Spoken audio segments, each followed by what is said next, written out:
Je m'attaquerai sans hésitation, sans remords, à tout Congolais qui mettrait en danger la sécurité et la stabilité de notre pays.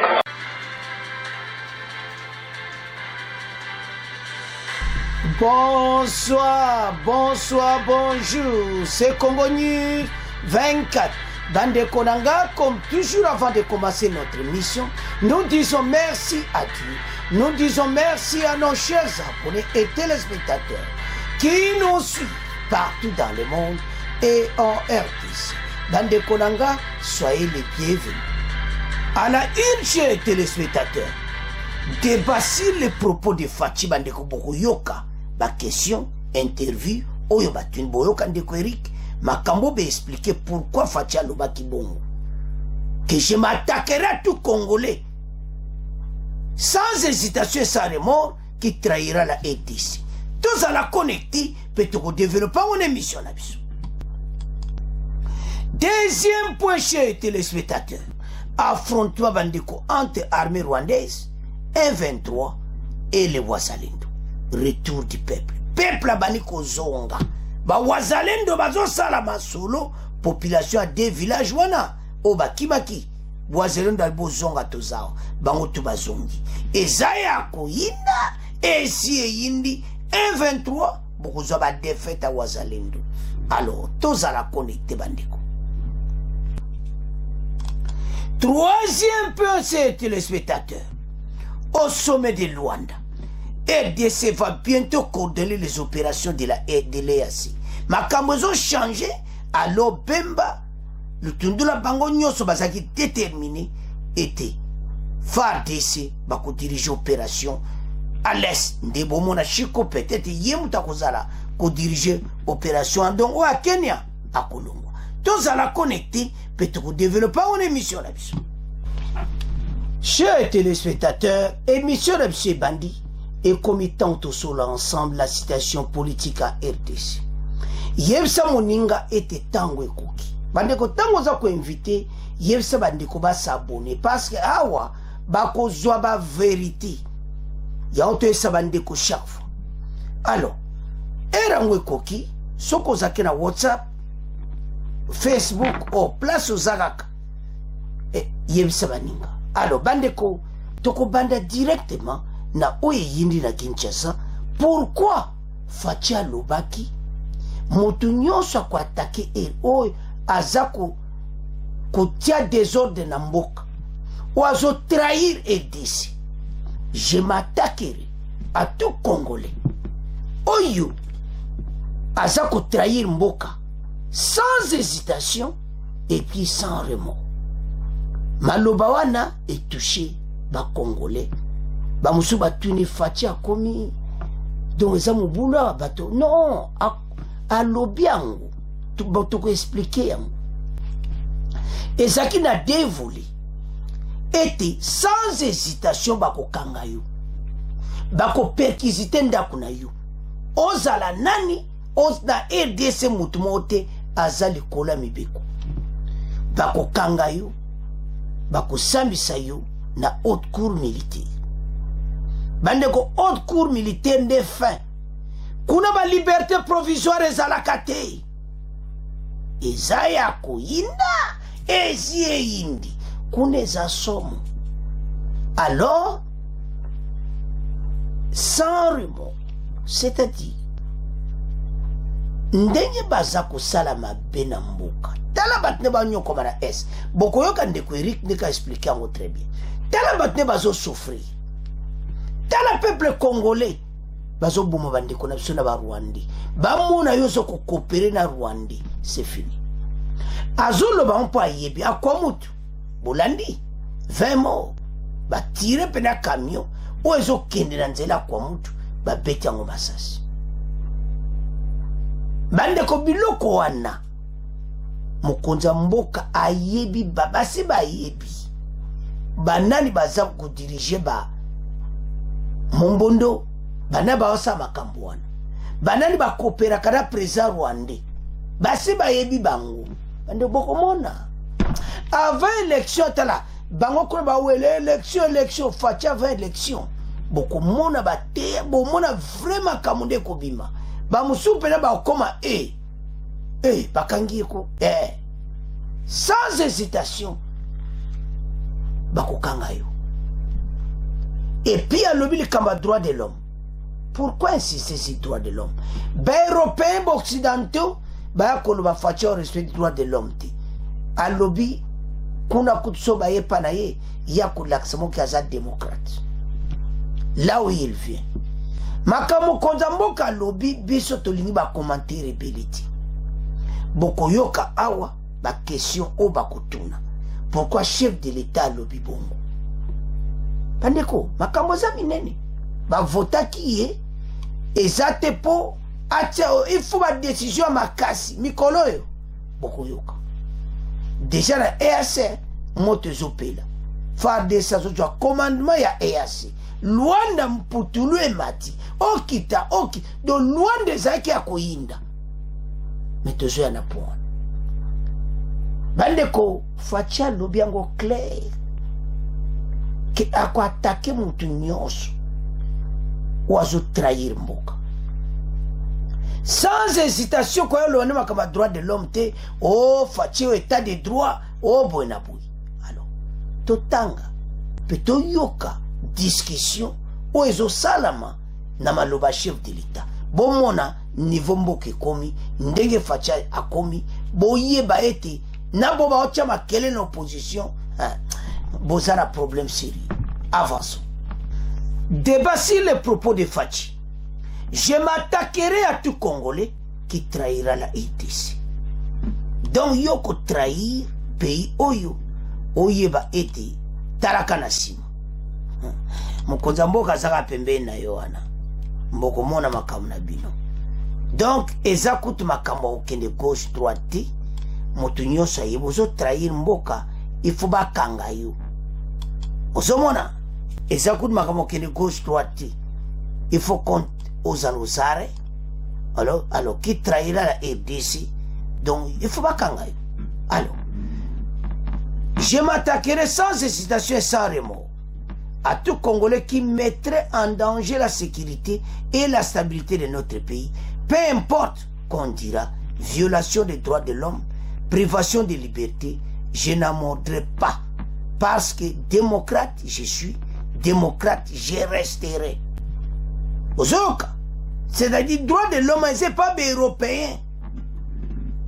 Makambo Zaminene a déclaré le chef de l'État à l'occasion de la messe, la célébration où il y a Kasanda et Bele Boyoka qui message naï. Mais awa, Bogoyoka, Makambo Zaminene. Alors, Bandeko, le président de la République a affirmé: je n'ai aucune leçon à recevoir de qui que ce soit sur ce domaine. C'est-à-dire, Européen oyo, Obaya koche litoi, akoyoka bangote. Akoyoka bangote, bango anagaka, oyo, batiaka eba matoi, en tout cas, nabino, nakoyoka binote, parce que ngana za démocrate pena kotika la démocrate pour baza ko critiquer voilà Fachi a changé boye na boye makambo za minene ye akosala oyo ba congolais manda na ye ba pesi. Alors tolanda extrait passe batu oyo na boye opposition bazo kanga bango kalate bokoyoka ba américain au droit de l'homme, il y a l'obi bako pese les sorties. Il y a kotika la démocrate, a resserrer démocrate. Et ça y a ko inda, et si indi. Donc, mutu nyonso na ba photo wana, mutu nyonso a du par na yi. Moussa monte te répéter, nega bota la ba photo wana. Mutu nyonso a du par na yi. Que soki ba kangiyu. Oh, mombondo, chef aba mombondo. Oh, ba kango cha mbout parce que Congolais pour la présidence de la République, aza prêt à trahir Kakamboka, pour la bango, échec à Fachi, et ça que Batuma Koufou. Au moment le problème qui est là, ce qui Fachi le Ibo, ça dit, bah, Kamoza Minen. Toluyoka, oyo elobami ndeko Eric peut expliquer yango to avance. En revanche, je m'attaquerai sans hésitation, sans remords, à tout Congolais qui mettrait en danger la sécurité et la stabilité de notre pays.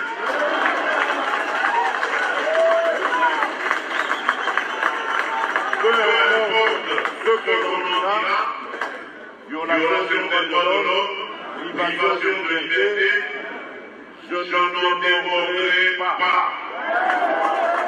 Parce que démocrate je suis, démocrate je resterai. Je n'ai aucune leçon à recevoir de qui que ce soit dans ce domaine. J'ai la charge de protéger et de garantir le bien-être de tous les Congolais, de quelque bord politique qu'ils soient, religieux ou autres idéologiques, et donc je ne lésinerai sur aucun moyen pour remplir ma mission du mieux que ce soit. C'est l'histoire et Dieu qui me jugeront.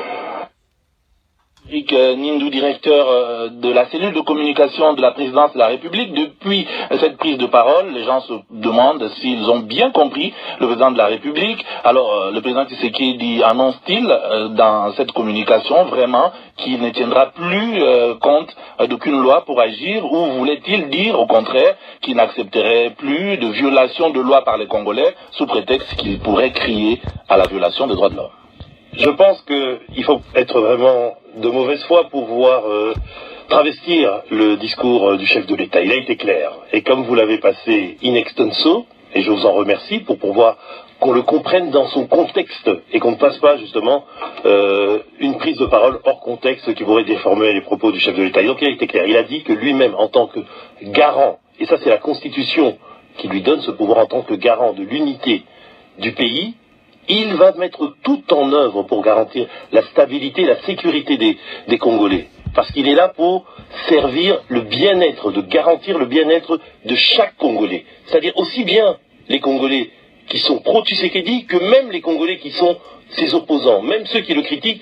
Il est le président de tous les Congolais et sa première préoccupation, c'est de garantir la sécurité des Congolais. Alors, là-dessus, il dit qu'il mettra en œuvre tous les moyens, et c'est dans l'élan de sa parole, de sa prise de parole, qu'il dit qu'importe ce qu'en diront les autres qui parlent de violation des droits de l'homme ou de privation de liberté, parce qu'on sait que les critiques parfois elles fusent, oh non, il dit qu'importe ce que diront les gens, moi je ferai mon boulot, le boulot pour lequel j'ai été élu par les Congolais.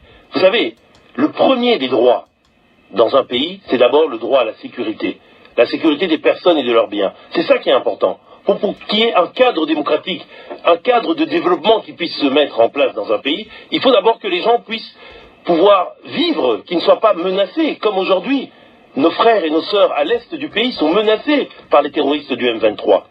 Et c'est pour ça que le président a dit qu'il mettra tout en œuvre, et il le fait déjà, et il continuera à le faire. Là, il a affirmé sa détermination, comme il l'a toujours fait, son volontarisme à faire son boulot, à faire le job pour lequel les Congolais l'ont élu, c'est-à-dire garantir la sécurité de chaque Congolais. Mais est-ce que le président avait besoin de souligner ou d'indiquer cette position à cette occasion-là? Est-ce que les lois et la constitution de notre pays ne le disent pas déjà suffisamment clairement? Il devait le dire, et c'est pour ça que je vous dis qu'il faut mettre les choses dans leur contexte, parce que son discours avait commencé par dire, il s'est adressé bien sûr à certains représentants des prélats de l'Église catholique, et il avait félicité Monseigneur Kassanda, Monseigneur Outembi, pour leur bonne volonté. Il a rappelé la nécessité de la collaboration entre l'Église catholique et l'État congolais, parce que l'Église est une grande institution qui a structuré notre société, qui a joué un très grand rôle. Et puis il a dit que certaines personnes dans l'Église jouent un petit peu le rôle de la division, ou en tout cas de la partialité. Et c'est là qu'il dit, c'est un danger pour la stabilité de notre pays. Et il continue son discours et il dit, en même temps, moi, chef de l'État, c'est le président qui parle, je paraphrase, il dit, je vais garantir, je vais le faire. Donc il rappelle à tout le monde son rôle et ce pourquoi il est là. C'était un bon moment, c'est un discours historique, le discours qu'il a tenu à Mbujimayi, dans ce stade, à une occasion quand même très importante, c'était celle du jubilé donc de Monseigneur Kassanda. Il a voulu montrer que, en tant que chef de l'État, il est là pour parler à tous les Congolais, pour dire à tous les Congolais, rassemblons-nous, restons unis, faisons attention à ces démons qui ont miné notre pays et qui l'ont conduit souvent, au bord du précipice ou carrément dans le précipice, dans le gouffre, c'est-à-dire ces démons de la division, du tribalisme, de la corruption, des antivaleurs. Il a stigmatisé justement les antivaleurs et c'est pour ça qu'il a dit que l'Église a un rôle à jouer pour justement rehausser les valeurs morales. C'est le rôle de l'Église. Donc quand vous prenez tout son discours dans le contexte, vous comprenez très bien la vision du président, c'était rappeler certains principes. Alors, on sait que le président Tshisekedi s'est montré, en tout cas pour ceux qui le regardent, même avant sa présidence, et même quand il a pris son pouvoir, il donnait l'image d'un homme ouvert, et ça, beaucoup d'observateurs l'ont souligné. Est-ce que, peut-être fort de cette image d'un homme ouvert qu'il a toujours montré jusqu'ici, est-ce que voulait-il dire dans ce discours-là qu'il sera beaucoup plus, on peut dire, brutal ou violent? Le président ne sera jamais brutal. Il va beaucoup plus agir dans les arrestations. Non, le président ne sera jamais brutal, ne sera jamais violent, parce que le président agit selon les lois. Selon les lois de la République. Et il continuera à agir selon les lois de la République. Mais quand, par exemple, je vous donne un exemple, il faut bien comprendre les choses. Quand on instaure, par exemple, l'état de siège au Nord Kivu et en Ituri, je veux dire, il y a un certain nombre de libertés qui sont restreintes. Et c'est normal. C'est parce que ce sont des situations exceptionnelles. On espère qu'on n'aura jamais à devoir instaurer ça dans d'autres parties de notre pays. Pour l'instant, ces attaques terroristes sont circonscrites là-bas. Elles le sont aussi à la province orientale. On sait les massacres que commettent les ADF. Et puis il y a ici, dans la région de Kwamut aussi, certaines choses qui se passent, malheureuses pour nos compatriotes. Donc de ce point de vue-là, à des situations particulières, il faudra peut-être prendre des décisions exceptionnelles. Mais ces décisions seront toujours prises selon les principes, les procédures d'un État de droit. Nous sommes un État de droit. Et c'est pour ça que le président rappelle et il conclut en disant « Démocrate, je suis démocrate, je resterai ». On ne peut pas faire un procès d'intention antidémocratique à Félix Antoine Tshisekedi quand même. On sait d'où il vient, on sait quelle est sa genèse, d'où il vient, quelle est sa généalogie. Il vient d'une tradition politique, il l'a rappelé. Il a été formé, il a été formaté même, je dirais, par son père. Etienne Tshisekedi, un grand démocrate, le père de la démocratie congolaise. Alors, donc de ce point de vue-là, vous ne pouvez pas lui faire un faux procès d'intention. Alors cette émission est une émission de débat, comme vous l'avez déjà constaté et vous le constaterez tout à l'heure. On va passer tout à l'heure la parole à Rodrigue Ramazani, mais une toute dernière préoccupation, quand le président ajoute aussi qu'il n'a aucune leçon à recevoir en matière de démocratie, est-ce que ça signifie qu'il a décidé d'ignorer désormais les organisations de droits de l'homme? Non, les organisations de droits de l'homme ont le droit de s'exprimer. On est dans une démocratie. Ça ne veut pas dire qu'elles n'ont pas le droit de s'exprimer, elles s'exprimeront toujours, elles le font d'ailleurs. On n'a jamais été aussi ouvert dans notre pays que sous Félix Tshisekedi. Les gens peuvent s'exprimer, ils vont même au-delà, c'est pour ça qu'il y a même cette nouvelle loi sur la presse. Une loi qui va quand même, comme on dit, essayer de faire restreindre un certain nombre de choses, parce que, je veux dire, la liberté, ça ne veut pas dire le chaos, ça ne veut pas dire le désordre. Donc ça, a les limites, et la loi fixe ces limites-là. Mais quand il dit qu'il ne recevra pas de leçons, ce sont certains hommes politiques, certains, ténors de la société civile, ou bien même certains, voix qui viennent de l'étranger, qui aiment faire des donneurs de leçons, qui aiment, avec une certaine condescendance, critiquer le Congo, dire ceci et cela sur le Congo. Le président dit qu'il n'aura que faire de ces critiques. Ce qu'il fera, il agira parce que lui, il est là pour faire son devoir. C'est d'abord protéger les Congolais, garantir le bien-être des Congolais, garantir leur sécurité et la stabilité de ce pays. Parce qu'il faut savoir que ce pays est attaqué. Ce pays, à l'est, nos frères et nos sœurs qui vivent au Nord Kivu sont menacés par les terroristes. Il y a d'ailleurs un sommet qui s'est tenu aujourd'hui, vous le savez, à Luanda, un sommet quadripartite, où le 5e sommet depuis 2021, où on parle tout le temps de cette crise sécuritaire à l'est. C'est-à-dire que c'est un enjeu crucial. Et il faut quand même qu'on le comprenne que le président, c'est sa priorité. Il l'avait dit d'ailleurs, dès le début de son mandat, qu'il fera tout pour rétablir la paix à l'Est. Merci Eric. Congolais, boyoki ndeko Eric, en tout cas merci l'explication. Mokonza mboka ko changer ti. O bazolo ba dictateur ya koma dictateur te mende akomi tu. A Monique. EDC. Ezamboka oyo te otamusango na kaka no, il faut ba mesure makasi. Bato ba banga yi. Maloba wana ekoti na mutua bandima kite. Bango eka afachi azane kaka bien, président moko azane bien, ezana makambo wana te. Mandana yo bapesie na peuple, ezali ete pe na este ekota, batu bakoma na kimia.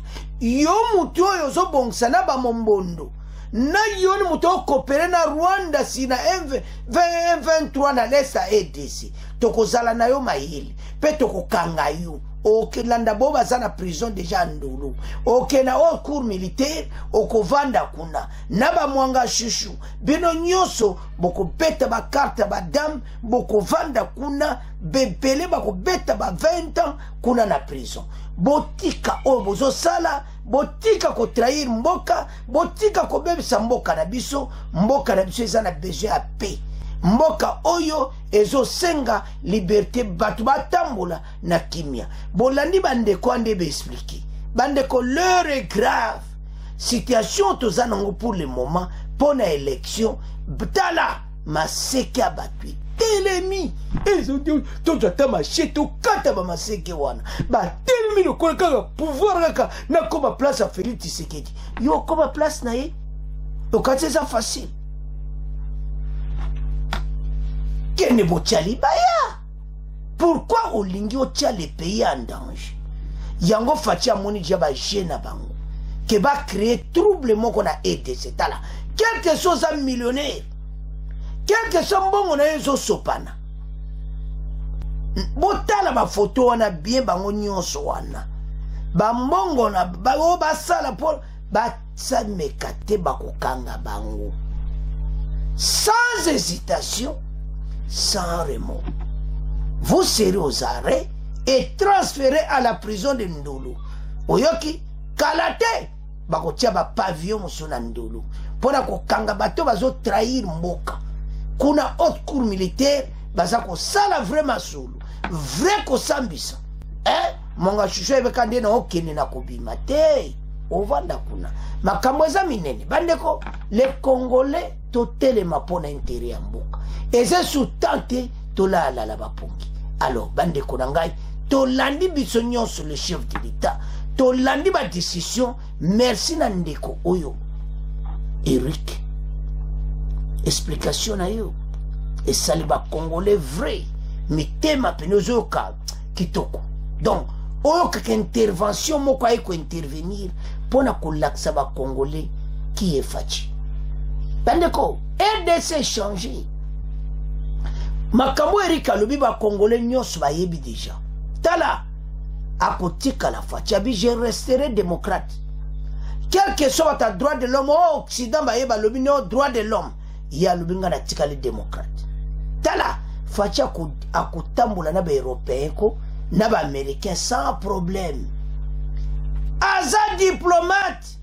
Bangonde ba kolemba ye ba loba tolandi tokoki na biso te fachi totiki na biso yo toko menace on shoot bangonde batu bakolemba tala nenga sali bango kuna na EAC na makambo ya ba M23 bakata bakozwa na likambo bokozwa eti. Alors ba décision ezwami otolandi awa bokoyoka kalati prison Ndolo plein à craquer ezaya kuyinda esi eyindi. Mais avant tokende na pont na suka tokubanda nanu na oyo ezo salama na esa EDC bandeko esa somo ba wazalendo baza ko travailler na force moko kusakana ti. Ba wazalendo bitumba na M23 bandeko bazwi ba force moko akosakana te. M23 oyo kaka basa oyo ka dépendante pour le moment. Peuple o akimaki ba village abani kozonga. Les patriotes congolais, les wazalendo batelemi pona mboka.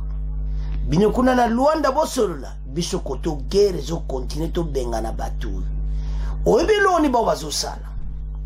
Bazo bengana ba M23 oyo batami na bakibumba partout wana. Bakotika bango te. Bako bengana bango tala. Tito koma na masolo yo. Et c'est le quoi zo sala yango te ba wazalendo bazakosala. Parce que bateau pendant que les cantonnements est difficile. Il faut pas dire menace mon robot. Et puis bah y en face il y a groupe armé bien organisé, bien intégré. Et puis bazo bunda avec bolingo mboka. Balingi mboka na bango. Bazlela yede c'est fort. Balobi tokotikati. Ba wasalendo. Donc oyo kaka match eza kosakana ti. Bandeko deuxième point oyo boko yoka bakene balandi baona ba village wana nyonso yango bozoyoka bakonza mboka na Luanda ba fashi ba telemi na point moko oyo monde za ya kunyingana parce fardi sazana besoin à diriger makambo nyonso metozo ya na point.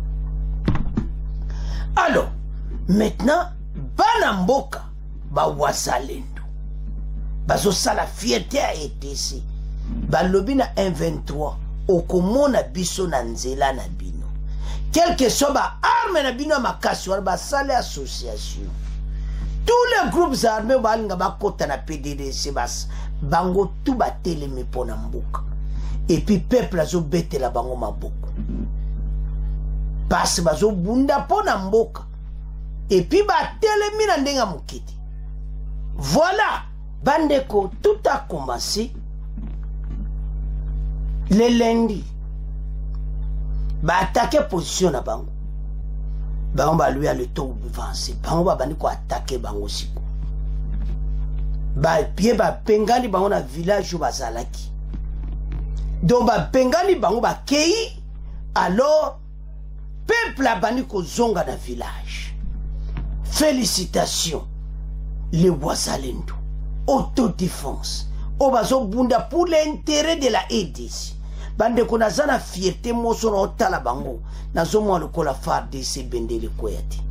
Bana mboka batelemi nde bozo mona Ukraine batelemi. Ba groupe armé basangani. Association basangani penza. Bien organisé. M23 ko bete loko moto bango ba yambisi retourna.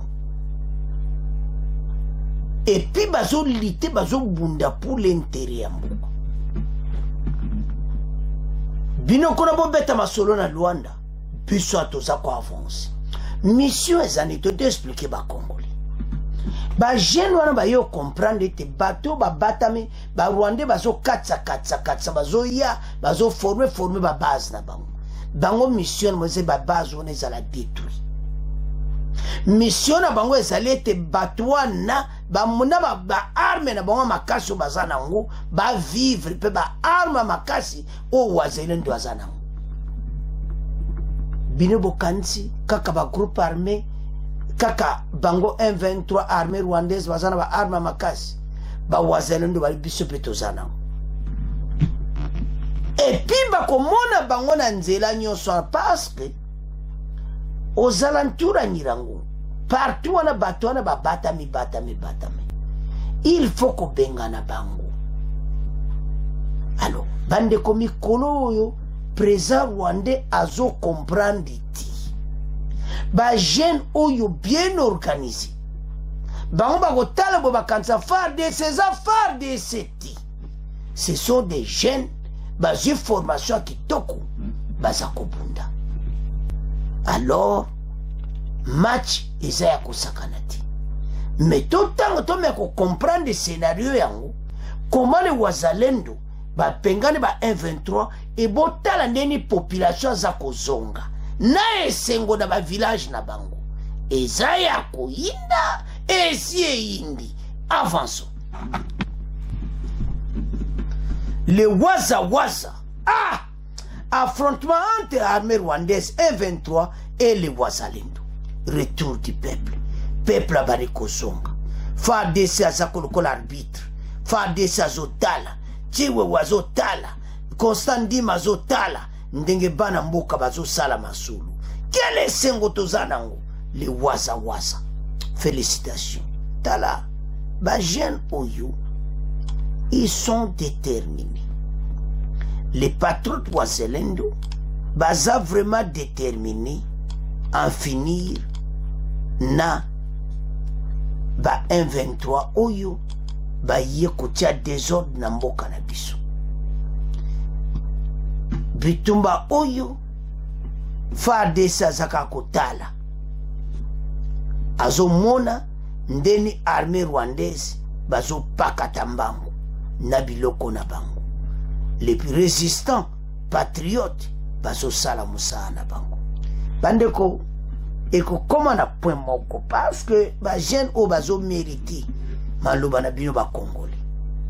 Ete match oyo ekende penana niveau moke bato yo bakoka lisusu te eloko te akosala. Bandeko l'air est grave. Les Wazalendo bazo sala grand boulot. Place bazali baza pena nesengwa kosakanati bazo sala ba entraînement kosakanati nde bozo mona bango baza pena bien organisé. D'après les rebelles du M23 ont attaqué les positions des combattants des mouvements pour le changement. Les combattants de la coalition des mouvements Nyatura CMC dans ces villages. Des civils ont été tués dans ces villages. Ces deux villages ont été désertés. Ces villages ont été aussi pillés par les assaillants, affirment les mêmes sources. Depuis la matinée, ce mardi 27 juin, les habitants ont commencé à regagner leur village. Botale Sengo, Babani Kozonga, constate les sources locales. Pendant ce temps, à Busanza, à l'est de la RDC Bandeko, les territoires de Rutshuru, d'autres accrochages ont été signalés, toujours lundi entre les rebelles du M23 et du groupe Nyatura MPA. Bandeko Makamuza Minemelo Keza Sengonini, la matinée de ce mardi, les habitants ont commencé à regagner les villages.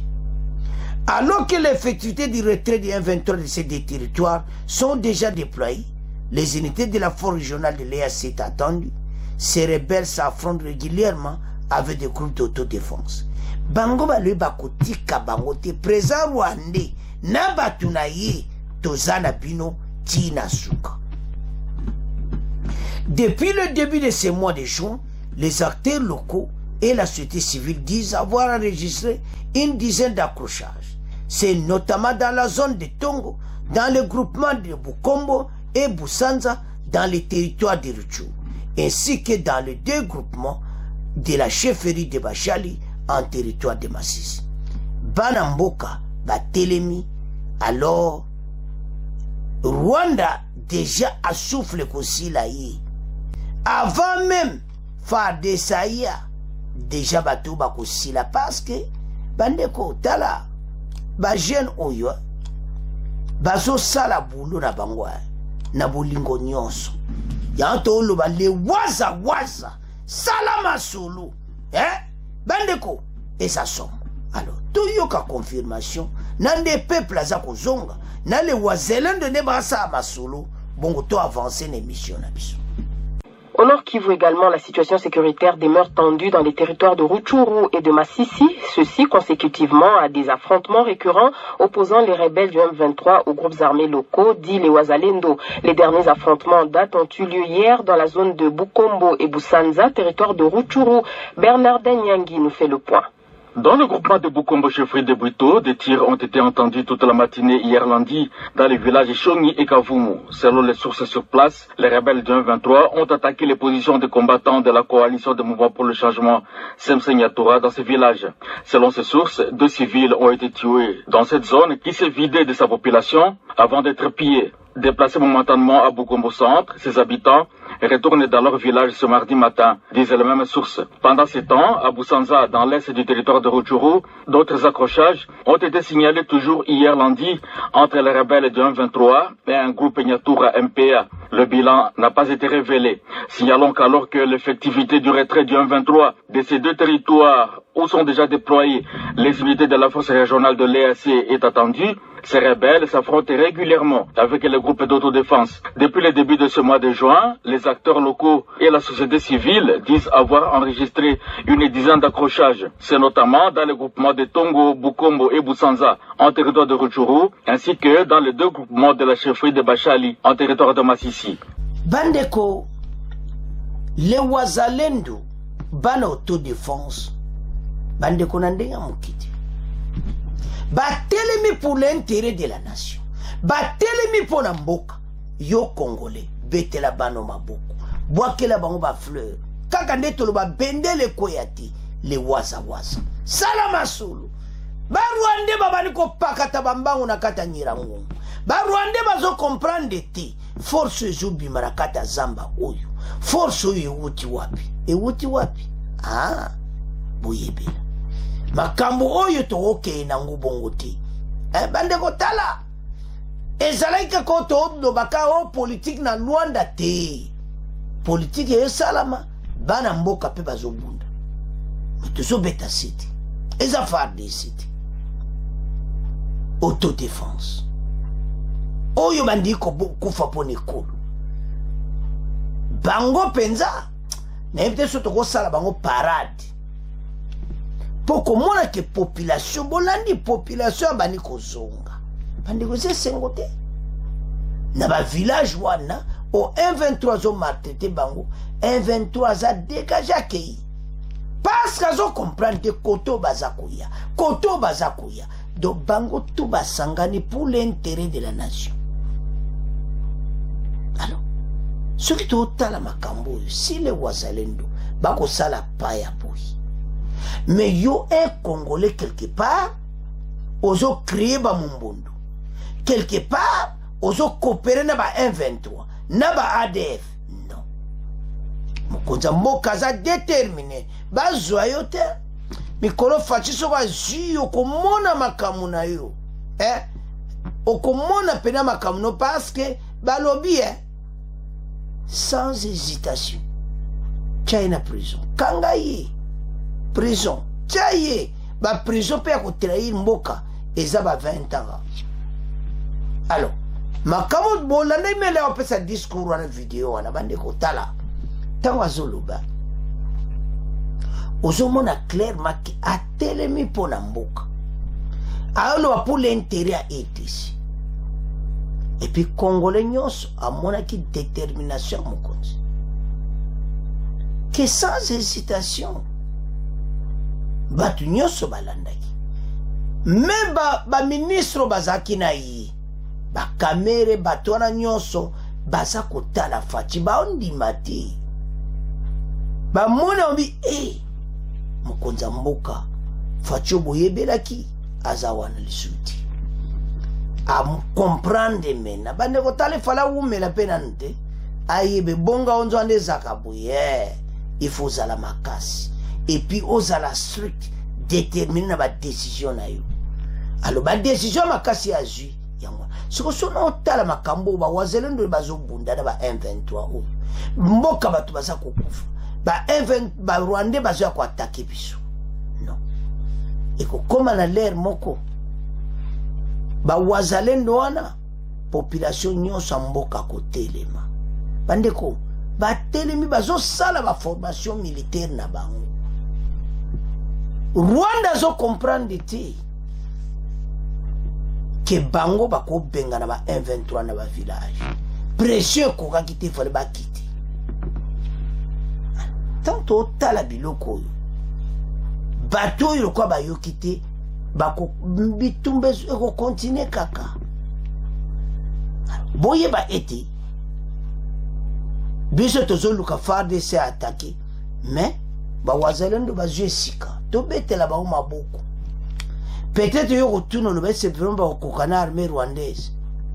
Bo comprendre masolo eza minene eza makambo susu tokodiscute pete, mais so comprendre on a sens ya patriote oyo olingaka mboka na yo okomona ke bajeune oyo bakoganye barwandi kaka marche wana parce que il faut un système de jeu. Na féliciter bakonzi même na ndenge bazoyeba comment ko conseiller tout ça bana mboka ko conseiller pe bango marqué ba opekisa bomba simba ba arme mais ba jena mboka ba telemi pona yango. Alors soto comprendre na sens moko a bien que oza congolais oza na posa mboka na biso libepe kota bo soutenir ba wazalendo place nyonso ozali o nyonso oza nango pesa ba jeune oyo kabela bango ba jeune oyo bazo bunda pona mboka ba Rwandais bazo kokati parce que mission na bango zakini EAC zoano ba ville wana mena kata zamba biso na zamba ale waza ba bilu moyena kata pale na biso tabande kotako kota na pala batu bango badia bazalaka na zamba bino le M23 bokata Rwanda bodeka bozoya bozoka ba détonation to éviter so kombi basi bakuvia kande bazokati sa nzela bakatsaka to éviter basi bazui mais bilan pe ya bawazalendo mweto yebezati mais match za mbutu et l'autre moni vérité peuple abandi kozonga to komisa ba jeune oyo c'est à ce point to tiki point oyo to komokende na point oyo indi na Rwanda bandeko boyoka oyo message koyi na Rwanda bakonja mboka balobi boyi que FARDC fazwa commandement ya EAC parce que eza sur le sol congolais likola mesa o wow bakomotalana oh komi boyi fachi yemuku Union africaine babita info total kambo parce que makambo zo passé na EDC comment Kenya a du commandement nango parce que Union africaine a pesi mbongo ba pesi ba mbongo bande 2 millions ba pesi bato nyonso ba mbongo ebimi ya kosakana tena pour le fonctionnement ya EAC. Alors bakonzi balobi bazwa coordination ya EAC passe ça sur le sol congolais. Donc Kenya il faut céder biso poste wana biso to diriger yango makambo eza minene oyo kaka eyindi na Rwanda kosakana te. Bemba alobi jamais totikali na poana bakonzi ya EAC batiago passe na nina ba ministre kaka avant bango baya ekata makidisha bazozela bakotsa ngona communiqué final makambo eza minene. Alors eze sengo ke makambo oyo ekota na communiqué final pour l'intérêt de la nation bakonzi ba décide ba yebisi bango na sommet wana bandeko na Gabon apesi mbongo tama lobana ke kwike fa EDC mutako diriger EAC ba mbongo ba million na yemo Kenya pati mbongo Kenya zo senga kya kolongwa na EDC ti bamona armée na biso komakasi bakonzi balobi biso tozwa commandement eza ya koyinda esi eyindi donc makambo ndenge ezokende tozala lese bolandi de wazalendo tozala na kimia match ezobetama na bavole nyonso bakonzi baza mayele balobaki Rwanda oyo eza ya suka oyo eza M23 suka na EDC kotikala kozala lisusu te faci position za nango akende kaka ndenge wana bakongole tant toyebisa bino mokonzi baza pena na posa baboza mboka eto bakuti mboka o même opposition bazotia makelele akuti mboka na eta moko malamu te mais bango opposition bayebi et ça ne peut pas se faire dans 2 ans parce que ça a 2 ans et demi 2 ans et demi nous sommes à perdre état dans la discussion erka kezoleka fatia ekola mokabouye déjà 2 ans leki alors tout tanga tout comprendre ndeni bakonzi babule propre tala message à bakongolais batanga comment biso ça sur le sol congolais batu o batu a commandement mais ezalaki makambo ebeta maka déjà kala na ba entourage bazaki liboso oh ba conseiller à chef de l'État oh ba nani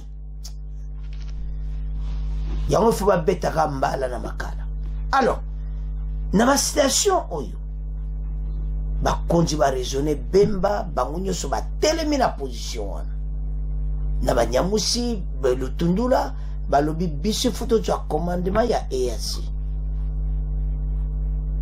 Rwanda batalani Uganda batalani Kenya balobi oh bakabankombwe et puis raison est valable parce que ça qu'on s'opérer sur le sol congolais biso moto ya commandement eza ya koyinda esi eyindi totanga dossier comme bozomona wana aza déjà prêt azwa poste boyoka au sommet de Luanda EDC va bientôt coordonner les opérations de l'EAC moto déjà pelaki Uganda na Rwanda babi me kope kufi eko kufa wakoti ya sika ya Kenya tabande ko kama mokolo wa liboso wana kendeki toyeba deja ki makambo ezawa makambo ezo changer tala faci azana ba stratégie moko bakokoka yete aza okenda bo malembe biso bakongole tolo mendenge nini Kenya dirige malembe tika na bango pe balakisa ke biso Kenya pe to sa musala ti malgré la hypocrisie nyonso. Participant au sommet quadripartite tenu à Luanda, capitale angolaise, le président congolais Félix Tshisekedi a émis son souhait de voir les forces régionales présentées dans l'est du pays être coordonnées par les forces armées de la République démocratique du Congo. Fati atiango clair le kola mesa. Bapemba basi balobaki na ministre côté ba ministre nyonso bayaki bandimaki na bango. Et trale ba chef d'état ba hey na Uganda me bino bondimi ndenge nini ndenge do makambo zotoka. Présent Luanda, le président Tshisekedi a souhaité que la EDC conserve la coordination des opérations des forces régionales sur son sol. A ces raisons, biso zabankolo sol, biso faut diriger lit-on dans un tweet de la présidence. Dans son allocution, devant ses pairs de la sous-région réunis pour la situation sécuritaire toujours délétérée à EDC, Félix Tshisekedi a mentionné que son pays respectera tous ses engagements et espère rencontrer les mêmes dispositions dans les chefs de toutes les autres parties prenantes. À Lobiboui, bisoto dwa nina EAC toko respecter makambo nyonso kaka ndenge ba Kenya bazo travailler. Mais bisoto dwa nde li django bisoto koma ko coordonner l'opération. Son cabinet ajoute que le chef de l'État a précisé que la question majeure à résoudre aujourd'hui n'est pas celle de l'existence d'un plan de paix, mais plutôt l'exécution de la feuille de route conjointe des processus de Nairobi et du Rwanda. Alors makambo tout au potana aux apamba. Et ça tout exécuté makambo et katame na accord à Rwanda na yanini. Yango basengi RDC a coordonné l'opération militaire. Makambo za koyinda bandeko. Au mois de mai dernier, Félix Tshisekedi a été très sévère envers la force régionale au cours de la conférence de presse à Gabon. Il a révélé que le gouvernement congolais n'a prolongé que de 3 mois le mandat de la force de l'EAC, soit la moitié de la durée sollicitée par le secrétaire général de la communauté des États de l'Afrique de l'Est. Ce délai de 3 mois arrive déjà en échéance en 2023. Il n'est d'ailleurs pas évident que le mandat de cette force régionale a une fois de plus accompagné et remercié nos contingents. Tout remercier. William Ruto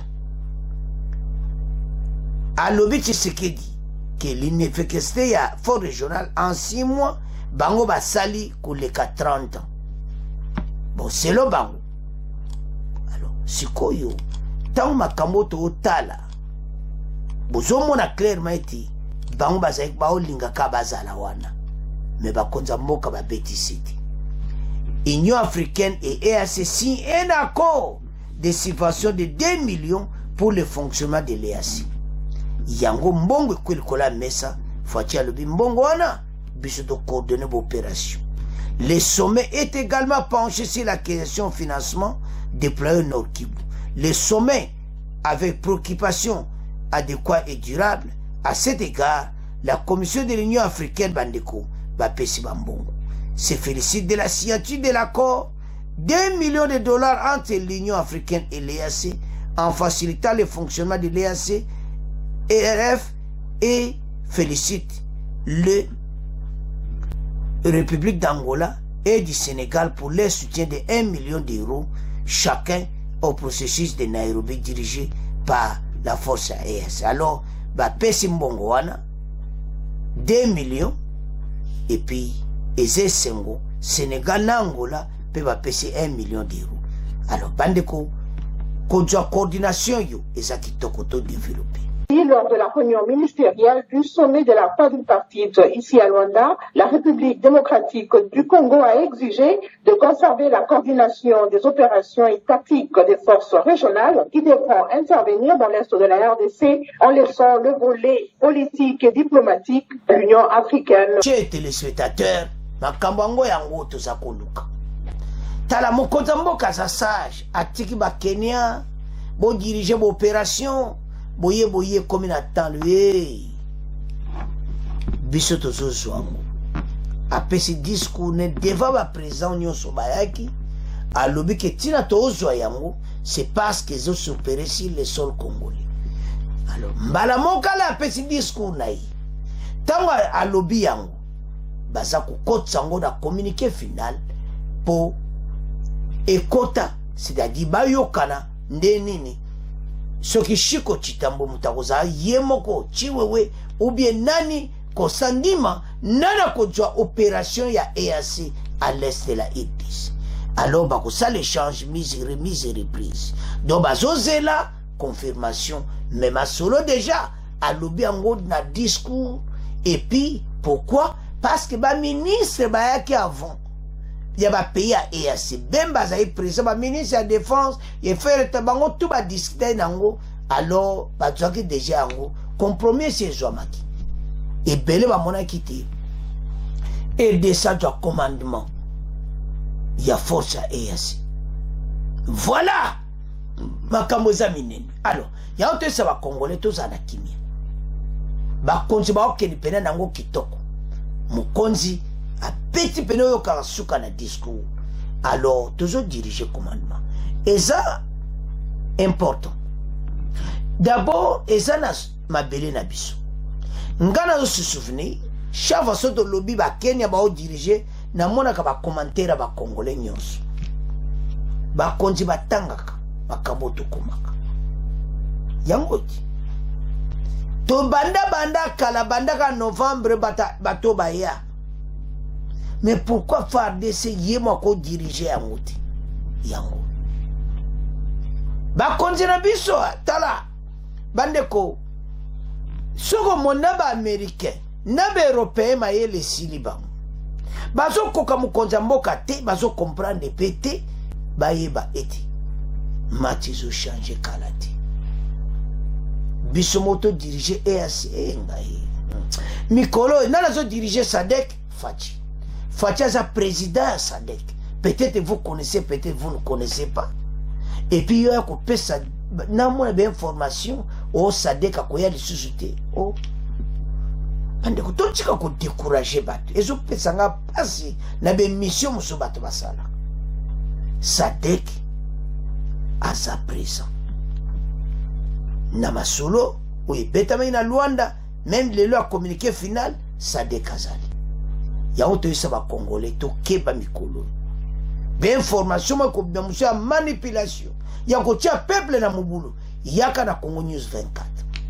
Ozo vraiment solo. Ok pour partager. Peuple pas moni na du vrai info. Alors bande ko tonto lo baboui. Tozai ko lelango bisonyo so bandakala. Ba konti fallait ba diriger EAC oyo. Pourquoi ba pese on ba Kenya? Pourquoi boy? Tangwe koki. Ba Congolais botelem. Pour l'intérêt de la nation, biso moto bani ko diriger yango. To diriger commandement wana. Boko mona makambo wana aussi. Parce que facile à discours na Luanda lobiboui. Que problème ezali que ba exécuter ba accord wana Nairobi na Rwanda. Masole sele. Yango tina yemo kwa sengi alobike biso to monete biso to soa commandement. Pe na mona te ndeni kuton ezalango direct. Toze kaba publier ndenge kozala. Mbala mo ba millions d'euros ebimi. Ba lare ebimi ko sakanati. Na ba pays mosu ba Sénégal, Gabon ba pesi bambo. Union africaine a bisi 2 millions. Alors, maintenant ba mbongo wana eza pour fonctionnement ya EAC. Coordination passe bango tout ba ko sangana pour ko diriger ba force. Eza lisuka EAC. Mo ko mboka sagesse. Ya Afrique centrale EAC bazawana. EAC bazawana. SADC bazawana, CRGL bazawana, Union africaine bazawana. Bango tout. Le col les a sous kaka EACT et comme a force belé sa vote CRGL bandimi Union africaine SADC bandimi qui fait des ça du commandement CAC bongo bango pe bandi si ko EAC y a voté contre et c'est lui au moni pourquoi ba bengse bango tout ba kota bango tu ba koti na masulu makambo eza minene este wana eza ya kuyinda mais contrôlé par FARDC coordonné par FARDC donc so constantement mutakozala soki shiko chitambe mutakozala côté la psona ba poni mutite ou à diriger EAC donc kalate tokoyoka alors bande konanga c'est à ce point de comment clôturer mission Nabiso, bon continuer à s'abonner massivement, bon partager. Au revoir, à la prochaine.